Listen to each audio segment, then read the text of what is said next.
শ্ৰদ্ধাৰ আমাৰ নগাঁও জিলাৰ সংবাদ সেৱীসকল, আজি আমি যিখন প্ৰেছ মিট আয়োজন কৰিছোঁ, ইয়াত আপোনালোকক আমি জনাব বিচাৰিছোঁ যে ৰাজ্যিক সমিতিৰ নিৰ্দেশ মৰ্মে আমি নগাঁও জিলাতো আজি এই প্ৰেছ মিট কাৰ্যসূচী হাতত লৈছোঁ।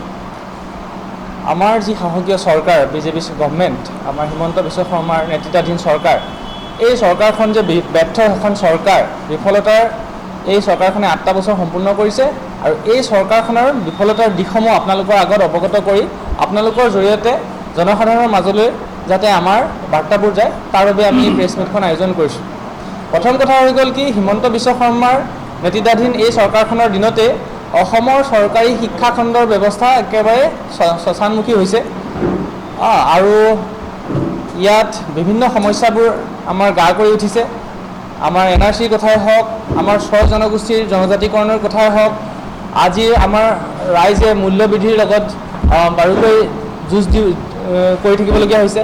গতিকে এই এনেবোৰ সমস্যা সমাধানত এই চৰকাৰখন সম্পূৰ্ণৰূপে ব্যৰ্থ আৰু সেইকাৰণে আমি এইখন সকলোৱে হাতত লৈ এইখন আমি হিমন্ত বিশ্ব শৰ্মাৰ চৰকাৰখনৰ বিফলতাৰ 8 বছৰ এক খতিয়ান লৈ পেলাই আমি আপোনালোকৰ আগলৈ আজি আগবাঢ়ি আহিছোঁ।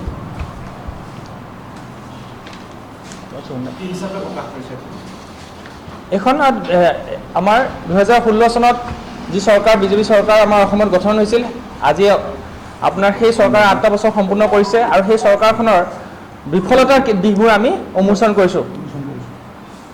চৰকাৰখনৰ এই যি ব্যৰ্থতা, আমি বিজেপি চৰকাৰ যিখিনি ব্যৰ্থতা, এইখিনি আমি ৰাইজৰ ওচৰলৈ জনসাধাৰণৰ মাজলৈ লৈ যাবলৈ আমি এনেদৰে প্ৰেছ মিট আয়োজন কৰিবলগীয়া হৈছে। আৰু আপোনালোকে দেখিব এই চৰকাৰখনে এখন মিছলীয়া চৰকাৰ, মিছা কথাত প্ৰতিশ্ৰুতি দিয়াৰ চৰকাৰ। 15 লাখকৈ টকা সোমাম বুলি কৈ পেলাই আজিলৈকে কোনো এজন হিতাধিকাৰীয়ে 15 লাখ টকা নাপালে আৰু যি সময়ত এতিয়া অৰুণোদয় দি পেলাই ভোটাৰৰ মানে যিমান আমাৰ ভোটাৰ আছে তাতকৈ তাৰ আধাতকৈ বেছি সংখ্যক তেওঁলোকে হিতাধিকাৰী সৃষ্টি কৰি লৈছে, যি হিতাধিকাৰীৰ জৰিয়তে তেওঁলোকে ঋণৰ ওপৰত ঋণ লৈ আছে আৰু যি আমাৰ অসমৰ আৰ্থিক ব্যৱস্থাটো আমাৰ লাহে লাহে বেয়া দিশলৈ গৈ আছে। আৰু ইয়াৰ লগতে বিভিন্ন কথাবোৰ আছে, যেনেকৈ চাহ জনগোষ্ঠীৰ লোকসকলক 351 টকা মজুৰি দিম বুলি কৈ পেলাই আজি কোবত তেওঁলোকে দিব নোৱাৰিলে। আৰু এতিয়া আপোনালোকে সদ্যহতে দেখিছে নিৰ্বাচন শেষ হোৱাৰ 1 মে'ৰ পৰা আপোনাৰ কি কৰিলে, তেওঁলোকে জীৱনদায়িনী ঔষধবিলাকৰ মূল্য বৃদ্ধি কৰি দিলে। গতিকে এতিয়া এনেকুৱা এটা পৰিস্থিতি হৈছে যে এই চৰকাৰখনে কেৱল ঢাক ঢোল বজাই, কেৱল হিন্দুত্ব, কেৱল এটা বিশেষ সম্প্ৰদায়ৰ মানুহক লৈ পেলাই ৰাজনীতি কৰিম বুলি ভাবিছে আৰু হিতাধিকাৰী সৃষ্টি কৰি পেলাই ৰাজনীতি কৰিম বুলি ভাবিছে। প্ৰকৃতাৰ্থত কিন্তু আমাৰ অসমখন পিছুৱাই গৈ আছে আৰু 2016 চনৰ পৰা আজিলৈকে চৰকাৰখন বিভিন্ন ক্ষেত্ৰত বিফল হৈছে। সেইকাৰণে আজি আমি এই ব্যৰ্থতা 8 বছৰ, হিমন্ত চৰকাৰৰ ব্যৰ্থতা 8 বছৰ এইখন আমাৰ আপোনাৰ লৈ পেলাই আহিছোঁ। আমি ৰাইজৰ মাজত এইখন লৈ যাম আৰু আপোনালোকৰ জৰিয়তে আমাৰ কথাখিনি ৰাইজৰ মাজলৈ যাতে লৈ যাব পাৰোঁ, তাৰ কাৰণে আজি আমি এই সংবাদমেলৰ আয়োজন কৰিছিলোঁ। ৰাইজৰ মাজলৈ আমাৰ আম আদমি পাৰ্টি সদ্যহতে আপোনালোকে দেখিছে যে বহুত মানুহে আমাক কৈছিলে যে 200-300 এনেকৈ ভোট পাব। আপোনালোকে আমাৰ অসমৰ ৰাজনীতি দেখিছে যে সমাগত লোকসভা নিৰ্বাচনত আম আদমি পাৰ্টীয়ে 2টা বিধানসভা নিৰ্বাচনত আমাৰ প্ৰাৰ্থী দিছিল আৰু 2জনে বিপুল জনসমাদৰ লাভ কৰিবলৈ সক্ষম হৈছে।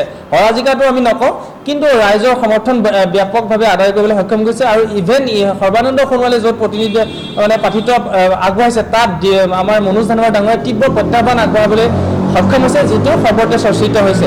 গতিকে আম আদমি পাৰ্টীয়ে অনাগত দিনত ব্যাপকভাৱে সাংগঠনিক কুচকাৱাজ চলাবলৈ আমি প্ৰচেষ্টা চলাইছোঁ। নগাঁৱৰ গোটেইকেইটা সমষ্টিত আমাৰ সমষ্টি কমিটিসমূহ ইতিমধ্যে হৈ গৈছে আৰু আমি ইয়াৰ বিভিন্ন কাৰ্যসূচী লৈছোঁ। ইয়াৰ পাছতে আমাৰ এটা ঘৰে ঘৰে যোৱা, ড'ৰ টু ড'ৰ যোৱা এটা কাৰ্যসূচী আছে আৰু আমাৰ পঞ্চায়ত সমিতিসমূহ গঠনৰ হৈছে। নগাঁও জিলাৰ 169টা পঞ্চায়তৰ আমি প্ৰায় আধা পঞ্চায়ত সমিতি গঠন কৰিছোঁ আৰু আগন্তুক সময়ত আমি এই পঞ্চায়ত সমিতিয়ে যি অক্টোবৰত পঞ্চায়ত সমিতি নিৰ্বাচন আছে তাৰ পিছত আমাৰ সাংগঠনিক শক্তি নগাঁও জিলাত আৰু তীব্ৰতৰ হ'ব বুলি আমি আশা ৰাখিছোঁ।